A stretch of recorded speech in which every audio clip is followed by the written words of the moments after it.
Hello guys, welcome to my blog. আজকে তোমাদের ছোট্ট একটা ব্লগ নিয়ে চলে এসেছি। এই দেখতে পাচ্ছ কি সুন্দর কমলা লেবুর গাছ, কি সুন্দর হয়েছে গাছ জোর কমলা। চলো তোমাদের দেখানো যাক।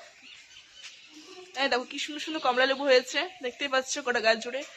দেখতে পাচ্ছ কি সুন্দর। গাছটা কিন্তু বেশি বড় নয় গাইস, খুব ছোট গাছটা, কিন্তু খুব একটা বড় নয়। এই দেখো এখানে কতটা আমরা কমলা লেবু পেড়েছি, তো তোমাদের সাথে শেয়ার করেছে। দেখবো কি সুন্দর বাজারের মতনই খুব সুন্দর বড় বড় কমলা লেবু। এখানে ক্যামেরা অত ভালো বোঝা যাচ্ছে, শেয়ার করি কমলা লেবু গুলো। এই দেখো কি সুন্দর সুন্দর কমলা লেবু, ঠিক আছে। এই দেখো বাজারের মতনই বড় বড়, ঠিক আছে। এটা খুবই মিষ্টি, একদম বাজারে যেরকম হয় তার থেকেও খুবই মিষ্টি।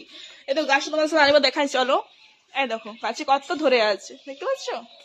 পুরো গাছ জুড়ে ছিল, কিছু পাড়া হলো, আগেও কিছু পাড়া হয়েছে, খুবই মিষ্টি। তো দেখতেই পাচ্ছি কত কমলা লেবু আর কত কমলা লেবু পেড়েছি। তোমাদেরকে খেতে চলে এসেছি আমাদের বাড়ি, আর আমি এখন কমলা লেবু খাই। তোমরা চ্যানেলটি সাবস্ক্রাইব করো। Bye bye. কমলা লেবু।